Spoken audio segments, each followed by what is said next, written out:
നിങ്ങൾ എപ്പോഴെങ്കിലും ചിന്തിച്ചിട്ടുണ്ടോ എന്തുകൊണ്ടാണ് കൊതുകുകൾ ചിലരെ മാത്രം തെരഞ്ഞുപിടിച്ച് കുത്തുന്നതെന്ന്? കൊതുകുകൾ അങ്ങനെ കാണുന്ന എല്ലാവരെയും കുത്താറില്ല. അത് അതിന്റെ ഇരയെ ചൂസ് ചെയ്താണ് കുത്താറ്. ഇരയെ ചൂസ് ചെയ്യാനായി കൊതുകുകൾ പല ഫാക്ടേഴ്സ് പരിഗണിക്കാറുണ്ട്. നിങ്ങൾക്ക് എത്ര പേർക്കറിയാം കൊതുകുകൾക്ക് ഏറ്റവും ഇഷ്ടപ്പെട്ട ബ്ലഡ് ഗ്രൂപ്പ് O ആണെന്ന്?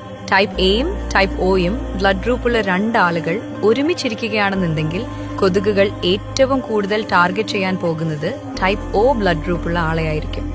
ഇനി ബ്ലഡ് ഗ്രൂപ്പ് ഏതാണെന്ന് അറിയുന്നതിന് മുന്നേ ഇരകളെ ഡിറ്റക്ട് ചെയ്യണ്ടേ? അതിന് കൊതുകുകളെ സഹായിക്കുന്നത് നമ്മുടെ ബ്രെത്ത് ആണ്. എക്സാക്റ്റ് ആയി പറഞ്ഞാൽ നമ്മൾ എക്സ്ഹെയിൽ ചെയ്യുന്ന കാർബൺ ഡയോക്സൈഡ്. ഇവിടെയും തീർന്നില്ല.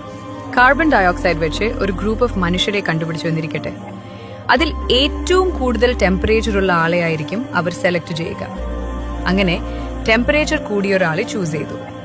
ഇനി ആളുടെ ശരീരത്തിൽ എവിടെ കുത്തണം എന്ന് തീരുമാനിക്കാനായി ഇവരെ സഹായിക്കുന്നത് നമ്മുടെ ശരീരത്തിലുള്ള ചില ബാക്ടീരിയാസ് ആണ്. നമ്മുടെ സ്കിന്നിന്റെ പുറത്ത് ഒരുപാട് ബാക്ടീരിയാസ് ജീവിക്കുന്നുണ്ട്. അവർ പുറപ്പെടുവിക്കുന്ന ഒരു സ്മെല്ലിന്റെ സഹായത്തോടെയാണ് ഏത് പൊസിഷനിൽ കുത്തണം എന്ന് കൊതുകുകൾ കണ്ടുപിടിക്കുന്നത്. സോ ആരെങ്കിലും ഇനി നിങ്ങളോട് ചോദിച്ചാൽ അവർക്ക് പറഞ്ഞു കൊടുക്കാൻ മടിക്കേണ്ട.